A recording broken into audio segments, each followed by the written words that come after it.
I'm Willa Myers. I'm 33 years old. 19 months ago, I packed everything I owned into a rented U-Haul trailer and drove 2,100 miles from Columbus, Ohio to Portland, Oregon. I didn't tell my mom. I didn't tell my sister. I didn't tell a single person in my family. I just left. I kept my phone number, the same one I'd had for 12 years. If anyone wanted to reach me, they could. For 19 months, not one of them called. Not on my birthday, not on Thanksgiving, not on Christmas. Not once. Until my sister showed up at my empty apartment because she needed a babysitter for the weekend. That's when my mother left 47 voicemails in 48 hours. Not one of them asked if I was safe. Every single one told me what a selfish daughter I am. I didn't call back. I mailed one package, and when they opened it, my family didn't come after me. They came after each other. Before I tell you how this started, please take a moment to like and subscribe and drop a comment. Where are you watching from right now, and what time is it? I'd love to know. Now let me take you back to a Tuesday evening in my mother's kitchen, the night I realized I'd been invisible my entire life. I'm 14 years old. My father has been dead for 3 weeks. The house smells like casserole dishes no one asked for and carpet cleaner that doesn't cover the sadness. My mother sits on the living room couch in the same bathrobe she wore yesterday and the day before. My sister Kara is 10. She stands in the kitchen doorway, bottom lip quivering, stomach growling. "I'm hungry," she says. I wait for Mom to move. She doesn't. She stares at the TV. It's not even turned on. "Mom?" Kara says again. "I'm hungry." Nothing. I open the pantry, macaroni and cheese, the boxed kind. I've never cooked anything by myself before. I read the back of the box, boil the water, stir the noodles. The cheese pocket tears wrong and powder gets on my shirt. I make 2 bowls, one for Kara, one for Mom. Kara eats at the table. Mom takes hers without looking up. "Finally, someone's being useful," she says. That's it. No thank you, no "are you okay?" No acknowledgement that I just buried my father 3 weeks ago, and I'm standing in the kitchen at 14 years old trying to keep this house from falling apart. I wash the pot, I wash the bowls, I wipe the counter. The sponge is old and smells like mildew. I make a mental note: buy a new sponge. I am 14. I am adding "buy a new sponge" to a list in my head because no one else is going to do it. That night, standing at that sink with dishwater dripping off my hands, I become the person who holds this family together. I didn't volunteer. No one asked. It just happened. And once it starts, you don't know how to stop. Fast forward 17 years. I'm 31. I live 12 minutes from my mother's house in a 1-bedroom apartment that I pay for entirely on my own. I work as a project manager at a small construction firm in Columbus, Ohio. I'm good at my job. Organized, reliable, detail-oriented. I have to be because at home, I run a second job that nobody pays me for. I open my Google Calendar on a Sunday night. It's color-coded. Blue is Mom, her doctor's appointments twice a month because she says she can't keep track. Green is Kara's kids. Pick up Lily from school Tuesdays and Thursdays. Yellow is Saturday babysitting. All 3 kids, Lily, Mason, and Oliver, so Kara and her husband Drew can have their date night. Red is holidays. Thanksgiving, Christmas, Easter, every single birthday. I plan them. I cook for them. I clean up after them. I scroll through 3 months of entries. Every single one has someone else's name attached. Not one belongs to me. I had plans to meet my college friend Denise for lunch 4 times this year. Canceled all 4. Twice because Kara texted at the last minute, "Hey, can you grab the kids tomorrow? Drew's traveling." Once because Mom had a bad day and needed me to come sit with her. Once because Oliver threw up at daycare and Kara couldn't leave work. I scroll back farther. 6 months. Same pattern. 12 months. Same. My phone buzzes. Text from Kara. "Can you do Saturday and Sunday this weekend? Drew's in Detroit." I type, "Sure." I hit send. She doesn't reply. No thank you. No how are you. Just the assumption that I'll say yes because I always say yes. I close the calendar. I stare at the screen and for the first time, a thought crosses my mind that I can't unthink. When was the last time someone put my name on their calendar? March 12th, my 31st birthday. I wake up and check my phone. Nothing. I shower, get dressed, check again. Nothing. Not a text, not a voicemail, not even one of those generic Facebook posts. But then again, I deactivated Facebook 2 months ago and nobody noticed that either. After work, I stop at the bakery on East Main. I buy a single red velvet cupcake. I sit in my car in the parking lot and eat it alone. The frosting is good. The moment is not. At 7:15, my phone rings. Mom. My chest lifts for half a second. Maybe she remembered. Maybe today is the day she surprises me. Willa, I need you to run to CVS. My prescription's ready and they close at 8. I grip the steering wheel. It's my birthday today, Mom. A pause. Short. Not uncomfortable for her. Just empty. Oh, happy birthday. Did you pick up the prescription? I drive to CVS. I pick up her blood pressure medication. I drop it at her door. She takes the bag, says, "Thanks, honey," and closes the door. Doesn't invite me in, doesn't offer cake, doesn't mention my birthday again. I sit in her driveway for 3 minutes. Engine running, headlights pointing at the garage door. I don't cry. I've never been a crier. But something inside of me, some cable that's been holding weight for 17 years, I hear it snap. When I get home, I open my laptop at 11 p.m. I type into the search bar, apartments, Oregon. I don't know why Portland. I've never been there, but it's 2,100 miles from this driveway, and right now, that sounds exactly right. I don't book a flight to Portland that night. I'm not impulsive. I'm a project manager. I plan. But first, I run an experiment. Starting the next morning, I change one thing. Instead of waiting for people to need me, I reach out first, not with tasks, not with logistics, just as a person. March 13th, I text Mom, "Hey, wanna grab lunch Saturday? Just us." No reply. March 19th, I text Kara, "Hey, how are you? We haven't just talked in a while." Kara writes back, "Can't. Kids are crazy." Then nothing. March 26th, I text Drew, "How's the new project going?" He sees it, blue check mark. No response. I keep going. April, May, June, July, August. I send messages to each of them week after week. Want to catch a movie? How's Mason's ear infection? Mom, I tried a new recipe. Want to come over? Kara, I miss you. Let's do something just us. I screenshot each one, not because I'm building a case. I don't have a plan yet. I just need to know I'm not imagining this. I need proof for myself that I'm reaching and my hand keeps closing around air. By the end of August, I count them. 214 messages sent, 11 replies, all short, all logistical, none asking how I am. 203 messages ignored. I sit on my bed with my laptop open to a job listing in Portland, project coordinator at a mid-size firm. Same pay, full benefits. Start date, October 1st. I look at the screenshots. 214 attempts. Then I look at the listing. The application takes 20 minutes. I submit it before I can talk myself out of it. September. The offer comes through. I accept. I give 2 weeks notice at work. My boss, Greg, shakes my hand and says, "Portland's lucky to have you." That sentence does something to me. 5 words of genuine acknowledgement from a man I've worked with for 3 years, more than my family has given me in 17. I pack my apartment in stages. Evenings after work, boxes stacked in the living room, furniture sold on Craigslist to strangers who show up with cash and pickup trucks. I set up mail forwarding through USPS.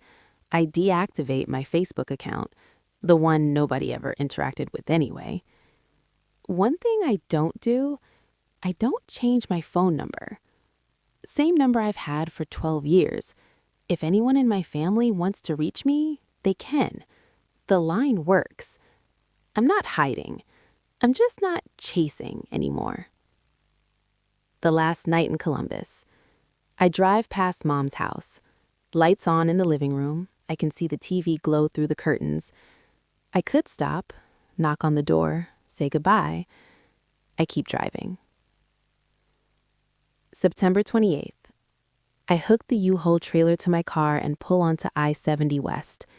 Indiana, Iowa, Nebraska, Wyoming, Idaho. 3 days of highway and truck stop coffee and rest area naps. I listen to podcasts. I listen to silence. Somewhere in Wyoming, I roll the windows down and scream into the wind for no reason at all. It feels good. It feels like something leaving my body. October 1st, Portland. It's raining.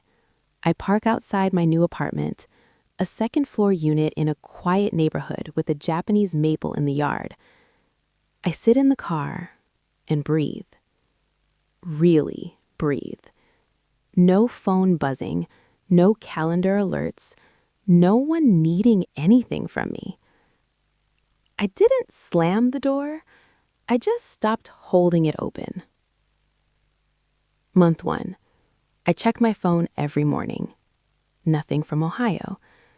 I tell myself it's early. Maybe they're busy. Maybe Kara's got a cold going through the kids. Maybe Mom's in one of her moods where she doesn't talk to anyone. Month 2. Thanksgiving comes. I sit alone in my new apartment with a rotisserie chicken and a can of cranberry sauce. My phone stays silent. No one texts to ask where I am. No one notices the chair is empty. I realize they probably didn't have a Thanksgiving dinner at all. I was the one who organized it every year. Without me, there's no table to sit around, and nobody thinks to ask why. Month 3. My birthday. March 12th again. I'm 32 now. I buy myself a cupcake. Red velvet. Same bakery chain. Different state. This time, I eat it on my couch instead of in a parking lot. That feels like progress. My phone stays silent. Month 4. I meet Naomi Park at work. She's 34, senior designer, grew up in Sacramento. On my 3rd week, she stops by my desk and asks, "How was your weekend?" I open my mouth to answer, and I almost cry. Not because the question is emotional, but because no one has asked me that in years and actually waited for the answer. Month 5. Naomi and I start going hiking on Saturdays. She introduces me to her friend group. We do potlucks. Someone asks me what music I like, and I realize I don't know. I've never had time to figure it out. Month 6. I check my old email one last time. One unread message from Kara, sent 3 weeks ago. Subject line, July 4th weekend. Body, can you watch the kids July 4th? Drew's doing a thing. No greeting. No, how are you? She doesn't even know I'm gone. My therapist in Portland, yes, I started therapy for the first time ever, gives me a journaling exercise. She says, write down what your life would look like in 5 years if you'd stayed. I sit at my kitchen table that night and write. If I'd stayed, I'd still be driving Mom to her appointments twice a month while she complained about the route I took. I'd still be picking up Lily and Mason from school while Kara texted me the wrong dismissal time. I'd still be babysitting every Saturday so someone else had a life. I'd be 36, then 40, then 45 with a calendar full of other people's names and a career that never moved because I couldn't stop calling in favors to leave early. I would have lost my 30s. I was already losing them. Then she asked me to write what my life looks like now. I've been promoted. 6 months in, my manager, Helen, calls me into her office. I think I'm in trouble. She says, "We're creating a senior project manager role. I want you for it." I stare at her. She says, "You're the most organized person I've ever worked with." I don't tell her I had 17 years of practice managing a family who never said thank you. On weekends now, I hike with Naomi. I signed up for a pottery class on Wednesday nights. I cook dinner for myself. Real meals, not the frozen pizza I used to eat in the car between Mom's house and Kara's. My calendar has my name on it. Every entry is mine. My phone buzzes. I glance down out of habit. Portland area code. Naomi. Farmer's Market Saturday. I smile. I text back. Someone invites me somewhere, and for once, it's not a task. Then, one evening in April, month 19, my phone lights up. Ohio area code, a number I haven't seen in over a year and a half. Kara. I stare at it until it stops ringing. Here's what happened on the other end. Kara needs a babysitter. Drew is in Cleveland for a 4-day engineering conference. She wants a spa weekend with her girlfriends. 2 nights, Friday through Sunday. She calls the only number she's ever dialed for free childcare. Mine. It rings and rings and rings. She texts me, "Hey, need you this weekend? Call me." The message delivers, but I don't respond. I'm at a pottery class in Portland, hands covered with wet clay, phone on silent in my bag. Kara tries again Saturday morning. Voicemail. She doesn't leave one. She hates voicemail. Instead, she drives to my apartment, the one in Columbus, the one I haven't lived in 19 months. She parks, walks up the stairs, knocks. No answer. Knocks harder. The neighbor across the hall opens her door, a woman named Ruth who's lived there 8 years. "You looking for the girl in 4B? "My sister, Willa." "Oh, honey, she moved out a long time ago. Over a year at least." Kara stares. "What?" "Packed a trailer one morning and left. Didn't say where." Kara's first reaction, and I want you to pay attention to this, is not concern. She doesn't ask Ruth, "Did she seem okay?" She doesn't say, "Oh my God, is she safe?" She pulls out her phone, calls Mom, and says, "Did you know Willa moved?" And my mother says, "What are you talking about?" 19 months. Nobody called. Nobody visited. Nobody drove 12 minutes to check. Not until someone needed something from me. And even then, standing in front of my empty apartment, the first question wasn't about me. It was about what I could do for them. The second domino is about to fall. My mother does not handle surprise well. She handles it the way she handles everything, by making it about herself. Within an hour of Kara's call, Judith Myers picks up her phone and dials my number, the same number I've had for 12 years, the number that has been sitting in her contacts this entire time. It rings. I see Mom on the screen. I'm on my couch in Portland, reading a book. I watch it ring. I don't pick up. She calls again and again, and then the voicemail start. Number 1, "Willa, where are you? Call me back immediately." Number 7, "How dare you leave without telling your mother?" Number 15, "You are the most selfish person I have ever raised." Number 23, "Your father would be ashamed of you." Number 34, "I'm telling everyone what kind of daughter you really are."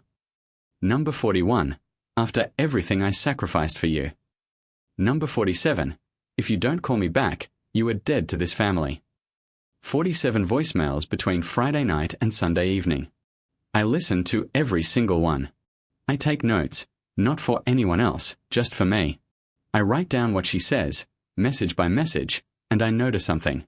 Not one voicemail asks, "Are you safe?" Not one says, "Are you okay?" Not one single message out of 47 contains the words, "I'm worried about you." Every message is about her. What I did to her. What I owe her. How I've embarrassed her. How dare I? I set the phone down. I look at my notes. 47 messages, 0 concern. In my closet, on the top shelf, sits a folder I brought with me from Ohio. 214 printed screenshots. I haven't touched it since I moved, but now I pull it down and set it on the table. While I'm sitting quietly in Portland with a folder on my table, Kara is doing what Kara does best, controlling the story. She posts on Facebook that Sunday night. She doesn't tag me. She can't find my profile since I deactivated it months before I even left. But she writes, "Going through something really hard right now. When family abandons you and your children without a word, you realize who really loves you. Hug your siblings tight." 83 reactions, hearts, crying faces, prayer hands. Comments pour in. "So sorry, babe. Who would do that to a mother of 3? You're the strongest mama I know." Nobody asks for my side. Nobody wonders if maybe, just maybe, there's more to the story. Kara calls our Aunt Maggie in Pennsylvania.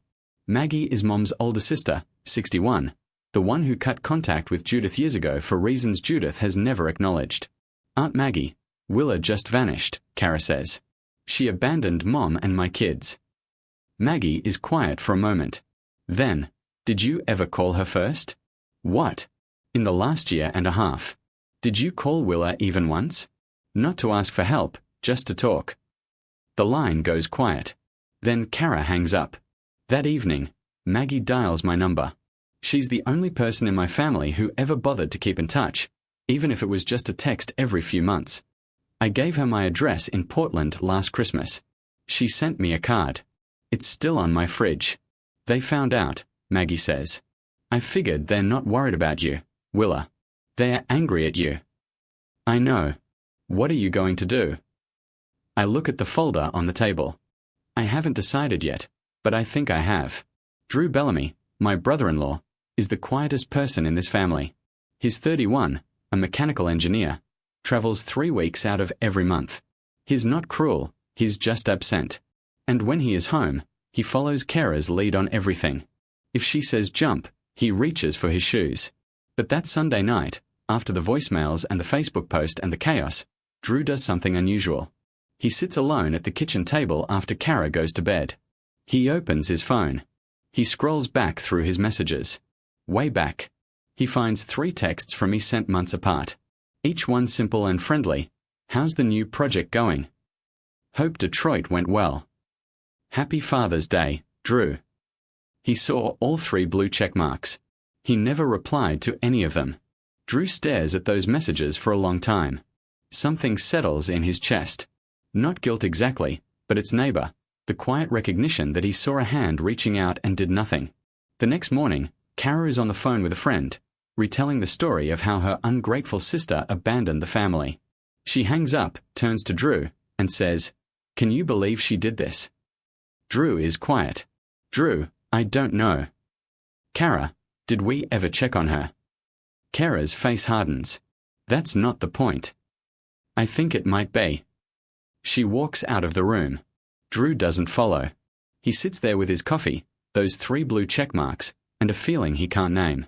2,000 miles away, I open my laptop and order a cardboard box from Amazon. Medium-sized, 12 by 10 by 6 inches. Just big enough to hold a thick folder and a single sheet of paper. So right now, my old family in Ohio is rewriting the story of why I left. My mother's voicemails are piling up. My sister's Facebook post is collecting sympathy. And not one of them has asked a single question about whether I'm okay. If you've ever been the person everyone counts on but nobody checks on, you already know what happens next. Stay with me. And if you haven't subscribed yet, this story is about to turn. The folder sits on my kitchen table in Portland. I open it for the first time since the move. 214 messages printed on plain white paper. I organize them the way I organize everything at work, by recipient, then by date. 3 sections tabbed with colored dividers. Tab 1, Messages to Mom. 87 entries highlighted in 3 colors. Yellow for check-ins, how are you feeling today? Pink for invitations, want to grab lunch Saturday? Blue for important messages, Mom, I made your pot roast recipe. Wish you were here to try it. Next to each one, A small notation in my handwriting. No reply. Seen. No reply. Read receipt. No response. Tab 2. Messages to Kara. 94 entries. Same color system. How's Mason's ear infection? Want to take the kids apple picking? I miss you. Let's do something just us.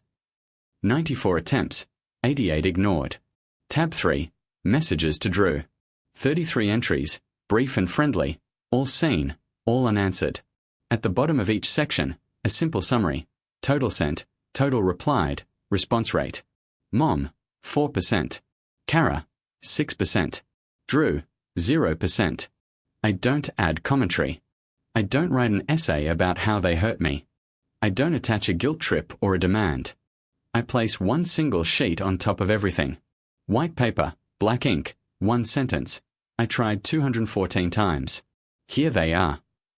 I slide the folder into the box, close the flaps. I write my mother's address on the front. No return name, just a Portland, Oregon return address. I tape it shut. Then I set it on the shelf by the door. I'm not sending it yet. There's a reason I'm waiting. And that reason has a birthday coming up. Maggie calls me on a Tuesday. She sounds tired. Your mother is planning Oliver's birthday party, she says. March 15th. Okay. I'm folding laundry on my bed. Clean towels. My towels. It still feels strange to only wash my own things. She's invited everyone. Drew's parents, Kara's friends, the neighbors, the pastor, and his wife from church. She's turning it into a production. Mom always liked an audience. That's what I'm calling about. She told Kara she expects you to come to your senses and show up. And if you don't, she's planning to give a little speech in front of everyone about how you abandoned the family. I stop folding. She wants the crowd there when she announces it. She's been rehearsing it to me on the phone. Words like ungrateful and selfish and what I sacrificed. The whole performance, she's setting a stage. That's exactly what she's doing. She wants to be the victim in a room full of witnesses. I sit down on the edge of the bed. I look across the apartment toward the front door. The box sits on the shelf, taped shut, addressed, waiting. When's the party? I ask. March 15th, Saturday afternoon. I do the math. USPS priority mail from Portland to Columbus. 2 to 3 business days. If I mail it on the 12th, a Wednesday, it arrives Thursday or Friday, maybe Saturday morning. Are you going to come? Maggie asks. No. Good. I wasn't going to tell you to. Maggie. Yeah. Thank you for being the one person who calls just to call. She's quiet for a second. That's what family's supposed to do, sweetheart. We hang up. I walk to the shelf. I pick up the box. I hold it in my hands. It weighs almost nothing. Funny how the truth can be so light. Wednesday, March 12th, my 33rd birthday. Nobody calls. I'm not even disappointed anymore. That part's over. I drive to the post office on Hawthorne Boulevard. The line is short. 2 people ahead of me. I hold the box under my arm. It's lighter than you'd think, just paper. The clerk is a woman in her 50s with reading glasses on a chain. She weighs the box, types the zip code. Priority mail should arrive Friday. Maybe Saturday. Saturday works. Anything fragile in here? I look at the box. No, nothing fragile. Just the truth. The truth is the sturdiest thing I've ever held. She prints the label. I pay. She places it on the conveyor belt behind her. And just like that, it's gone, moving through the system, zip code to zip code, Portland to Columbus, from the person who tried to the people who didn't notice. I walk back to my car. The rain has stopped. That almost never happens in March in Portland. I take it as a sign of nothing. I'm not superstitious, but I take my time walking. I breathe the wet air. I feel my shoulders drop. My phone buzzes. Naomi, happy birthday. Dinner tonight. I'm cooking. I smile. Someone remembered. Someone who's known me 18 months remembered what my family forgot for 2 years running. I'd love that, I type back. That night, Naomi makes Thai basil chicken and we eat on her patio with the space heater going. She doesn't ask about the box. I don't volunteer. We talk about work, about a trail she wants to hike next month, about nothing and everything. At home later, I check the tracking number. In transit, estimated delivery March 14th to 15th. I close the app. I brush my teeth. I sleep through the night without waking once. Saturday, March 15th, Columbus, Ohio. My mother's house. I'm not there. But I know this house like I know my own hands. The front porch with the creaky second step. The living room that smells like Yankee Candle and old carpet. The kitchen where I stood at 14 years old making box macaroni while my mother sat in the dark. Today, that kitchen is decorated for Oliver's 3rd birthday. Dinosaur tablecloth, green balloons, a store-bought cake with happy birthday, Oliver in blue frosting because no one knew how to order from the bakery I always used. The house is full. Gerald and Linda Bellamy, Drew's parents, sit in the living room making small talk with Mrs. Patterson from next door. 3 of Kara's friends from her mommy group cluster around the kitchen island. Pastor David and his wife Ellen are near the back door holding paper plates. Kara moves through the room managing 3 children under 8 while trying to look calm. She's not. This is the first party she's ever organized alone. The napkins don't match the plates. The playlist is wrong. The timing is off. She catches herself thinking Willa would have handled this, and the thought makes her jaw clench instead of her heart ache. Drew stands by the sliding glass door, watching the kids chase each other in the yard. He hasn't said much today. His parents keep looking at him with an expression he can't read. And Judith, my mother, stands in the center of the room like she's about to give the State of the Union. She's dressed up, hair done, lipstick. She's been waiting for this crowd. On the hallway table, between a bowl of keys and a framed family photo from 2011, sits a cardboard box. Return address, Portland, Oregon. Nobody's opened it yet. The cake is cut. Oliver smashes a handful of frosting into his mouth. Everyone laughs. And then my mother raises her glass of lemonade and taps it with a spoon. Before we go any further, she says, I want to say something. The room settles. Kara freezes by the kitchen counter. Drew looks at the floor. As some of you know, my older daughter, Willa, made a choice to leave this family without a word. She moved away. We still don't know exactly where, and she hasn't contacted any of us in almost 2 years. Mrs. Patterson sets her plate down. Linda Bellamy tilts her head slightly. Pastor David folds his hands. I raised that girl, Judith continues. I gave her everything a mother could give, a home, stability, love, and she repaid me by abandoning her mother, her sister, and these 3 beautiful children who adore her. She pauses. The room is silent. But we don't need her. We have each other, and that's what family means. Showing up, not running away. Scattered applause. Mrs. Patterson murmurs, That's terrible, Judith. One of Kara's friends puts a hand on Kara's arm. You're so strong, she whispers. Kara nods, eyes wet. She didn't even say goodbye to the kids. Lily asks about her every week. The performance lands. 15 people in a room, and my mother has successfully painted herself as the grieving matriarch and me as the ungrateful daughter. Not one person in that room has heard my side. Not one person has questioned why I left. Then Gerald Bellamy, Drew's father, 71 years old, retired electrician, the kind of man who speaks once and means it, points to the hallway table. Judith, somebody sent you a package. Return address says Portland, Oregon. Every head in the room turns. Judith walks to the hallway table. The room watches. She picks up the box with both hands. It's light. She turns it over. No name on the return. Just a Portland address. It's from her, Kara says quietly. Judith carries it back to the dining table. She slides her thumbnail under the packing tape, pulls the flaps open. Inside, a folder, thick, neatly organized with 3 colored divider tabs. On top of everything, a single white sheet of paper. Judith picks it up and reads it aloud. Maybe out of instinct. Maybe because she still has an audience and doesn't know what she's holding. I tried 214 times. Here they are. She stares at the page, flips it over, blank on the back. She pulls out the first section of the folder and starts reading. Her face changes, not all at once. It's a slow drain, like watching color leave a room when the sun goes behind a cloud. She flips one page, then another, then another. Her hand begins to tremble. Mom, Kara says, what is it? Judith doesn't answer. Kara reaches over and pulls the folder toward her. She opens the second tab, her section. She reads the first page, her own name at the top, a screenshot of a text message she received 8 months ago. Hey, how are you? We haven't just talked in a while.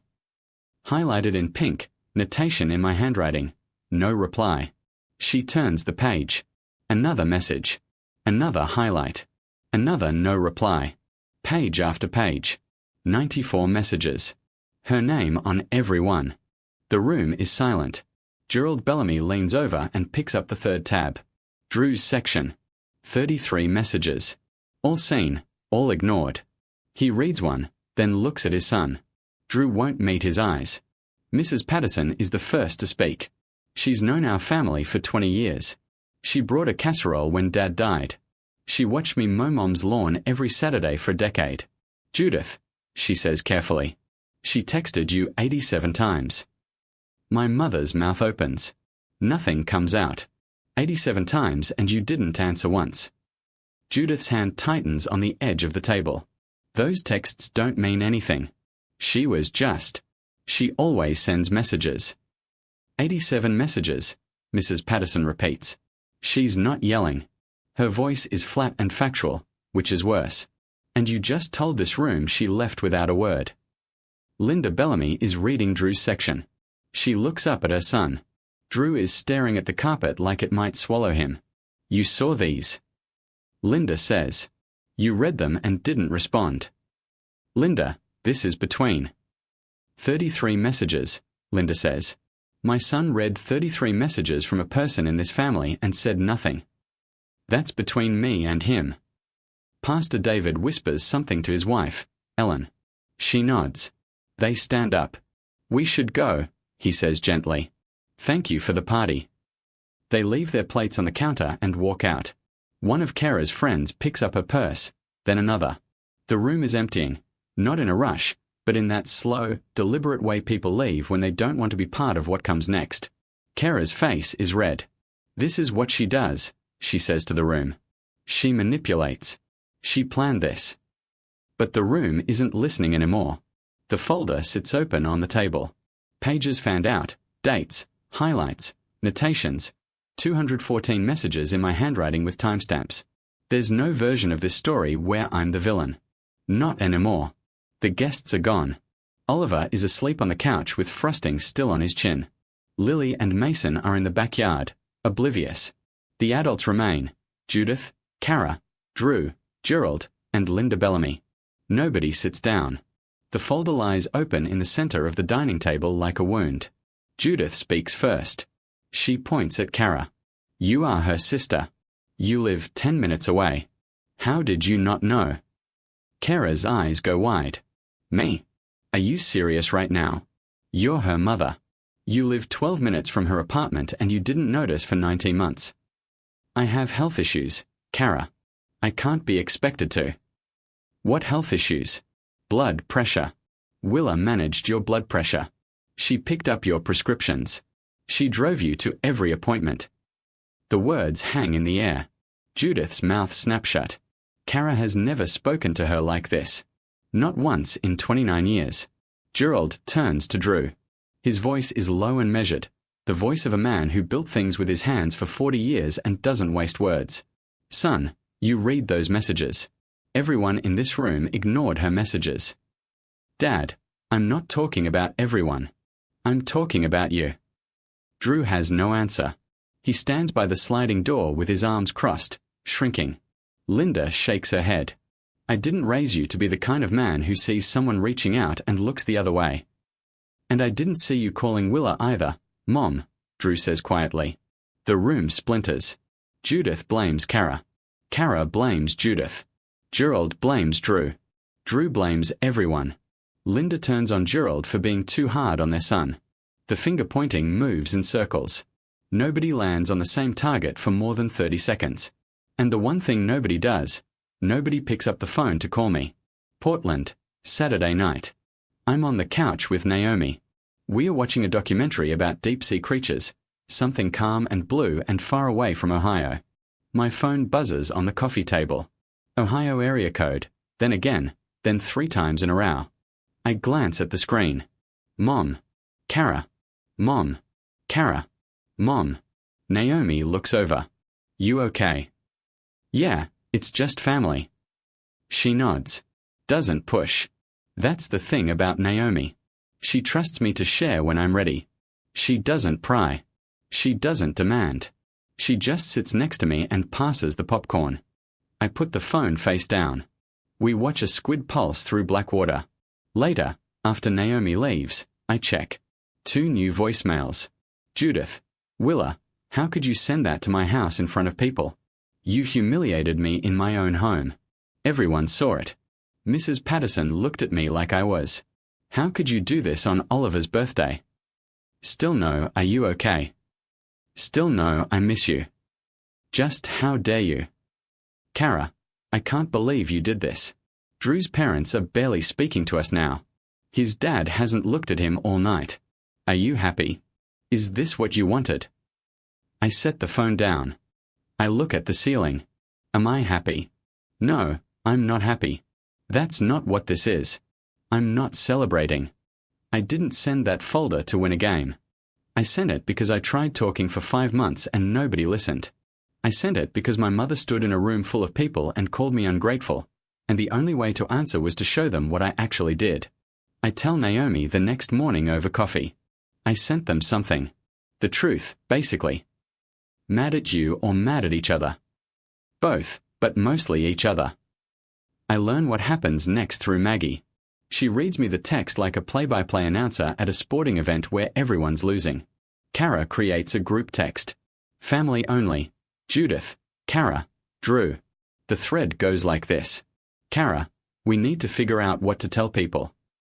Judith, tell them Willa is unwell. Kara, she's not unwell, Mom. She's angry. Judith, she has no right to be angry. I did everything for that girl. Drew, actually, I think she does have the right. Kara, whose side are you on? Drew, there are no sides. Kara, there are 214 messages. Kara, oh, so now you're the moral authority. You didn't reply to a single one. Drew, I know. That's my point. Judith, enough. I will handle this myself. I always do. Kara, you always do. Mom, Willa always did. That's literally the entire problem. The thread dies. Nobody resolves anything. Nobody proposes calling me. Nobody suggests therapy or a family meeting or even a simple "what if we apologized?" They argue about the optics. They argue about who looks worse. They argue about damage control. Not about me, about themselves. Then Drew does something off script. He gets my number from Maggie and sends a private text. Willa, I'm sorry. I should have responded to your messages. I don't have an excuse. I just want you to know I see it now. I read it sitting on my bed. The rain taps against the window. It's the first message from anyone in my family in 19 months that takes responsibility without blaming someone else. No, but your mother or but Kara said, just I'm sorry. I see it. I don't reply yet, but I don't delete it either. I let it sit. Some things need time before you know what to do with them. I want to pause here for a second. If you're watching this and you're the one in your family who plans every holiday, drives to every appointment, remembers every birthday, and you're wondering if anyone would notice if you just stopped, I see you. This story isn't over yet. We haven't gotten to what happened when the rest of the town found out. Hit subscribe so you don't miss the ending. Now, back to Ohio. Word spreads the way it always does in a small community, not through announcements, but through casserole dishes and church parking lots, and the soft voices of women who say, I probably shouldn't tell you this, but... Mrs. Patterson tells a sister, who attends the same women's Bible study as Ellen, the pastor's wife. Ellen tells the group carefully, prayerfully, with just enough detail. By the following Sunday, every woman in Judith's church has heard some version of the story. And the version that sticks isn't Willa abandoned her family. The version that sticks is her daughter sent 200 texts and nobody answered. She moved across the country and they didn't notice for a year and a half. That's the version that sticks because it's the version that's true. Judith feels it before anyone says it to her face. The way conversations stop when she enters a room. The way Mrs. Patterson waves from across the yard but doesn't walk over. The way the women's ministry coordinator calls to say they're reorganizing leadership this quarter and Judith's role is on hold. Nobody confronts her. Nobody has to. The quiet is louder than any accusation. In desperation, Judith calls Maggie. Margaret, you have to help me. Talk to Willa. Tell her to call me. Maggie's voice is flat. I told you 10 years ago, Judith, you treat your children like they work for you. I said it then and you stopped speaking to me for 3 years. I'm not getting in the middle of something I already warned you about. But everyone is. Everyone is seeing what I've been seeing. That's not my problem to fix. Judith hangs up. For the first time in longer than she can remember, she sits alone in her house. No one is coming over. No one is calling. The phone is silent. Now she knows what that feels like. 3 weeks after the party, a Tuesday evening, my phone rings. Drew. I let it ring twice. Then I pick up. Neither of us speaks for 5 seconds. I can hear him breathing. I wait. He called me. He goes first. I'm not calling because Kara told me to, he says. She doesn't know I'm doing this. Okay. My dad showed me those messages at the party. I mean, I'd already seen your text to me, but reading them all together, all 200 of them in order with the dates. He pauses. I couldn't sleep for 3 days. I don't fill the silence. I've learned that silence is the most honest space in a conversation. People say what they really mean when you stop talking first. You texted me about my project, Drew continues. You asked how Detroit went. You wished me happy Father's Day. And I just didn't reply. I saw them, Willa. I read every single one and I did nothing. I don't have an excuse for that. Thank you for saying that, Drew. The kids miss you. Lily drew you a picture last week. It's a house with purple flowers. My chest tightens. I miss them too. But I'm not coming back to fix things that aren't mine to fix. I know. A long pause. What do you need from us? I need you to stop treating me like I'm on staff. If we're going to have a relationship, it's because we choose it, not because someone needs free childcare on a Saturday. That's fair. And I need you to pass that message along exactly as I said it. Not Kara's version, mine. I will. Before he hangs up, Drew says one more thing. Kara and your mom aren't speaking to each other right now. That's between them, I say. I don't jump in to mediate. That job is over. A week after Drew's call, my phone rings again. Mom. I don't answer. But this time, the voicemail she leaves is different. Willa. Long pause. I can hear her breathing.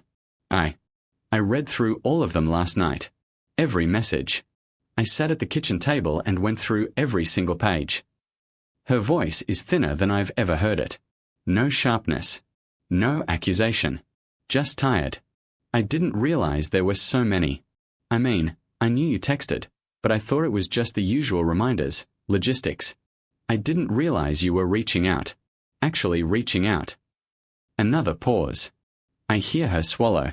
There's one from April 14th of last year. You wrote, Mom, I made your pot roast recipe. Wish you were here to try it. And I saw it now in the folder. I never answered that. You made my pot roast and you wanted to share that with me and I never said a word. Silence. 10 seconds. 15. I think she's going to hang up. I'm not going to say I was wrong because I don't know how to say that. I never learned how to say that. But I saw it, Willa. I saw all of it and I don't know what to do now. The voicemail ends. I sit in my living room and play it back twice, 3 times. I listen for the performance, the Judith voice, the one who turns every conversation into a monologue about her own suffering. But this time, I don't hear it. This time, she sounds like a 61-year-old woman sitting alone at a table with 200 pages of proof that her daughter loved her and she didn't look up. I don't call back. Not yet. But I open my journal and write, first message that sounds like a person instead of a warden. Kara calls on a Thursday. Drew gave her my number. I answer because I'm curious what version of herself she'll bring. I don't understand why you did this, she starts. Which part? All of it. Leaving the package. Humiliating Mom in front of everyone. I let her beat pass. Kara, I sent you 94 messages over 5 months. Do you want me to list some? I was busy. I have 3 kids. September 12th, I asked if you wanted to take the kids apple picking. October 3rd, I asked how Mason's ear infection was. November 20th, I asked if you needed help with Thanksgiving. Silence. December 24th, I sent you a photo of a gift I'd wrapped for Oliver. You opened the message. You didn't respond. January 15th. Stop. I get it. Do you? Because I'm not sure you do. I sent 94 messages. Not one of them asked you for anything. I wasn't requesting babysitting or rides or favors. I was just trying to talk to my sister. Her breathing changes, faster now. She's not angry. She's cornered. I know you have 3 kids, I say. I know you're exhausted. I was there for 7 years, Kara. I picked up Lily on Tuesdays and Thursdays. I watched all 3 of them every Saturday. I planned every birthday.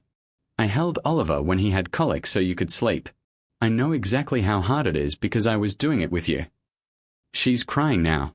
I can hear it. Not the dramatic kind, the quiet, involuntary kind. The kind that comes when you hear something you can't argue with. I love your kids, I say.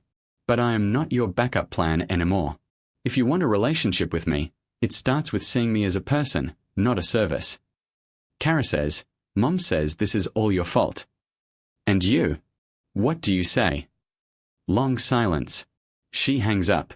That night, I sit at my kitchen table with a cup of tea and open my laptop. The rain is steady outside. The apartment is warm. I write an email. To Judith Mayers, Kara Bellamy, and Drew Bellamy. Subject, where I stand. I write it the same way I write a project brief at work. Clear, structured, no emotion bleeding through the margins. 5 points, no more, no less. 1. I am safe. I am well. I live in Portland, Oregon. 2. I left because no one in this family saw me as a person. I was a function, a babysitter, a driver, a planner, a mediator. When the function stopped, no one noticed the person was gone. That told me everything I needed to know. 3. I am open to rebuilding relationships, but not the old ones, not on the old terms. 4. My conditions are simple. No guilt tripping, no voicemails about what I owe, no using the children as leverage, no social media posts about me. If any of these are violated, I will extend no contact indefinitely. 5. I love you. That's why I tried 214 times before I left. But love without respect isn't love. It's a job. And I quit. I read it over once. I don't soften it. I don't add a "but I hope you understand" or "I'm sorry if this hurts." I've spent 33 years cushioning every word to make other people comfortable. This email is for me. I hit send, close the laptop, put on my coat, and go for a walk in the rain. 2 hours later, Maggie tells me what happens. Judith reads the email, forwards it to Kara with one line. Who does she think she is? Kara reads it. For the first time in her life, she doesn't respond to Judith. She doesn't take Mom's side. She doesn't forward it. She just closes her phone and sits in the dark. My mother used to sit in the front pew at Grace Lutheran. She led the Thursday prayer group. She organized the annual potluck. She was Judith Mayers, the woman whose faith held her family together after her husband passed. Now she sits in the back row. Not because anyone asked her to move, but because she can feel the air change when she walks in. The women's ministry coordinator, Barbara, calls to say they're restructuring, and Judith's leadership role is under review. Barbara doesn't mention the package. She doesn't have to. The unspoken verdict hangs over every conversation like smoke. Mrs. Patterson, 20 years of friendship, countless cups of coffee across the backyard fence, now waves from a distance. Quick wave, no eye contact, no invitations to come over. The hardest part for Judith, though, isn't the church or the neighbors. It's the practical things. Without me, she has to drive herself to Dr. Pham's office for blood pressure monitoring. She has to remember which pharmacy has her prescription. She has to schedule her own appointments, keep her own calendar, cook her own meals. She calls Kara. Can you take me to the doctor Tuesday? Kara, I have 3 kids, Mom. I can't just drop everything. The sentence lands like a slap because Kara has just said to her mother exactly what nobody ever said to me. I can't. I'm busy. Figure it out yourself. Judith calls Maggie one more time late at night. Everyone's looking at me like I'm some kind of monster. Maggie pauses. They're not looking at you like a monster, Judith. They're just looking at you for the first time. Judith hangs up. She sits in her living room. The TV isn't on. The house is quiet.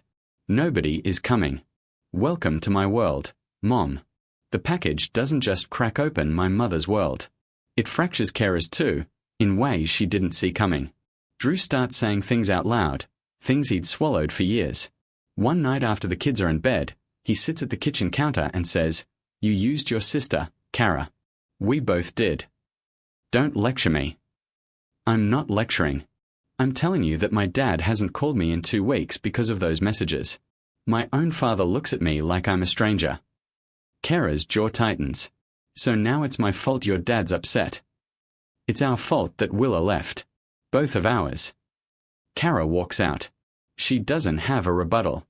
She has a reflex. Leave the room before the truth catches up. But the truth is already in the room. It's been in the room since the folder opened. At her mommy group the following week, one of the women, Jessica, the one who always brought the good wine, says casually over the snack table, "Is it true your sister sent 200 texts and nobody answered?" Kara freezes. "It's complicated."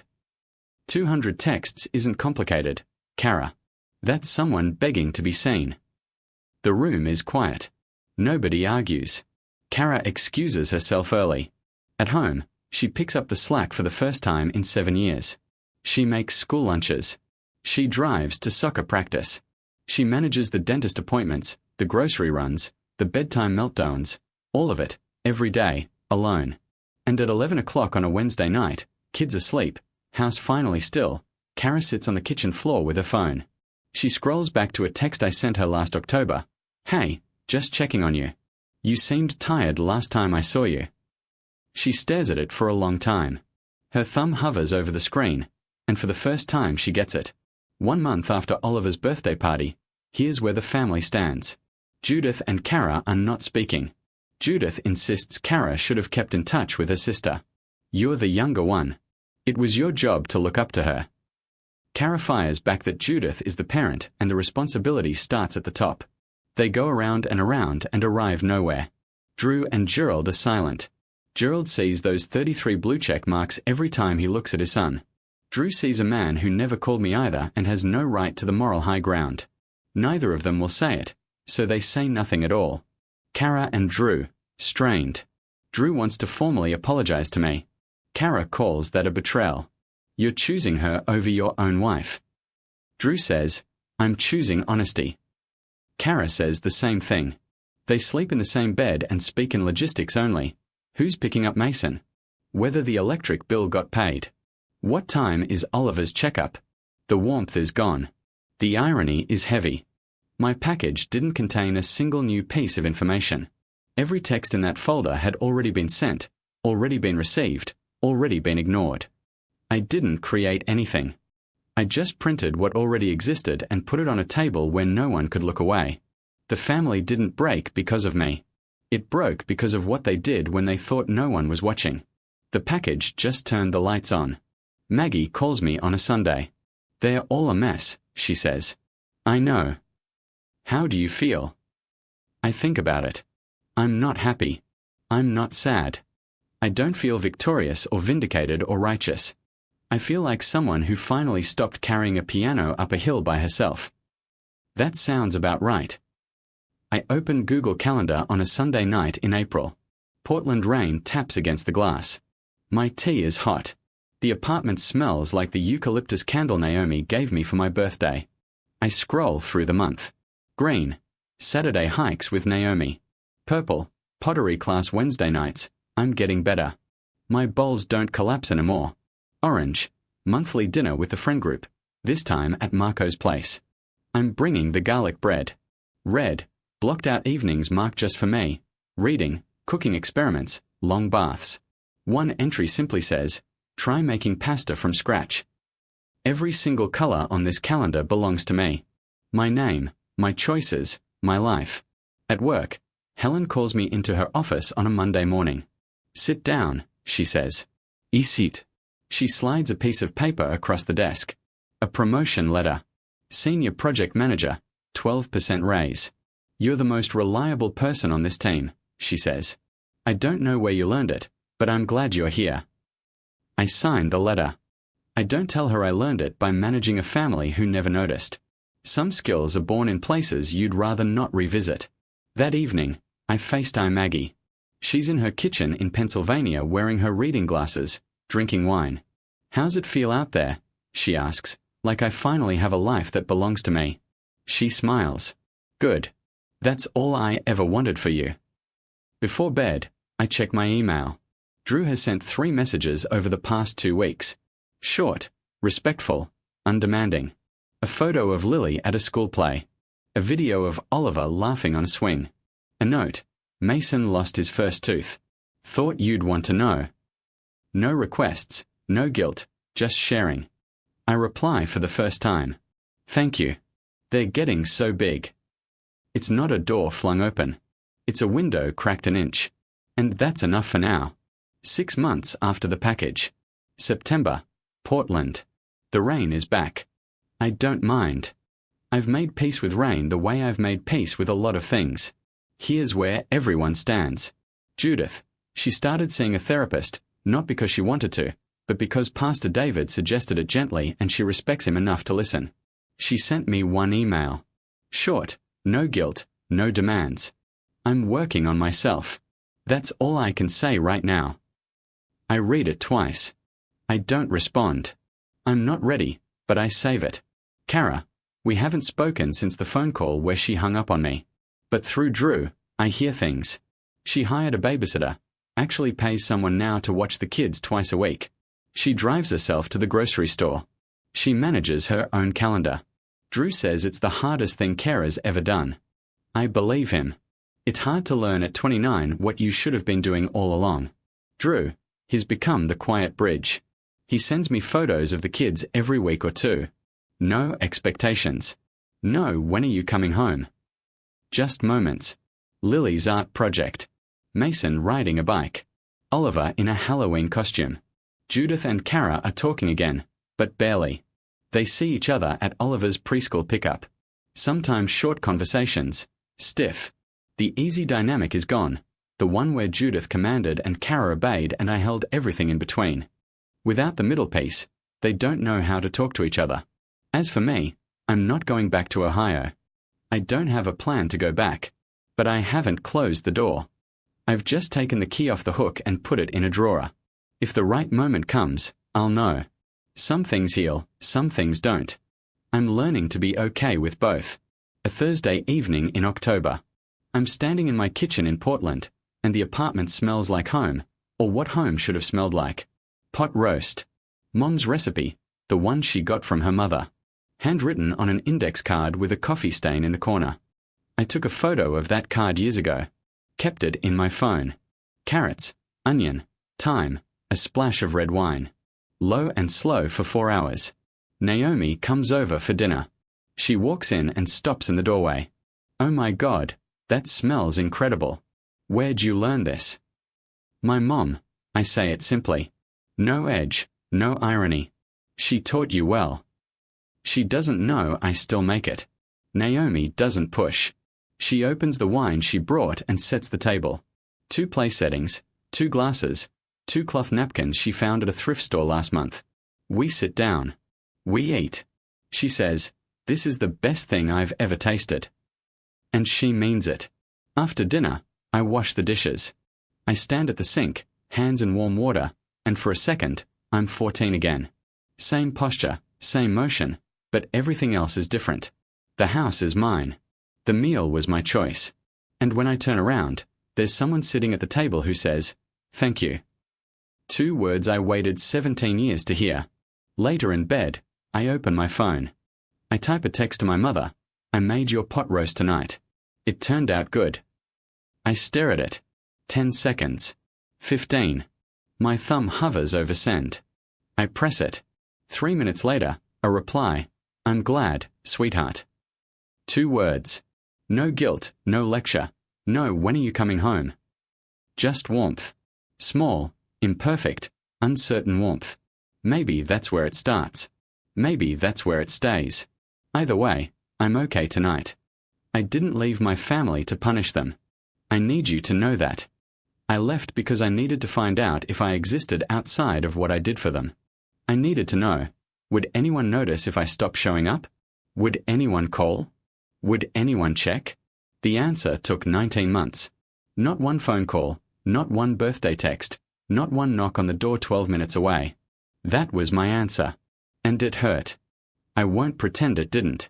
But it was clear. And I'd rather have a clear answer that hurts than a comfortable lie that keeps me trapped. The package wasn't revenge. I didn't write a single angry word. I didn't add commentary. I didn't say, "Look what you did to me." I just printed what I'd already said, 214 messages they'd already received, and sent it back. A mirror. That's all it was. And when they looked into it, they didn't see a villain. They saw themselves. If you're the person in your family who holds everything together, the one who plans the holidays, remembers the birthdays, drives to the appointments, mediates the fights, picks up the phone every time it rings, I need you to hear this. Your value is not measured by how useful you are. You are not a function. You are not a service. You are a person. And if the people around you can't tell the difference, that's not your problem to solve. Set your boundaries even if they call you selfish. Especially if they call you selfish, because the people who call you selfish for having needs are the ones who benefited most from you having none. I'm Willa Mayers. I'm 33 years old. I live in Portland, Oregon. And for the first time in my life, if I disappeared, somebody would notice. That's my story. If it hit close to home, drop a comment. Tell me, are you the Willa in your family? Or did this story make you realize you might have a Willa you've been overlooking? Either way, I'd love to hear from you. If you're new here, subscribe and check the description below for more stories like this one. And remember, your silence doesn't mean you're okay. Sometimes it just means nobody asked. Thank you for listening.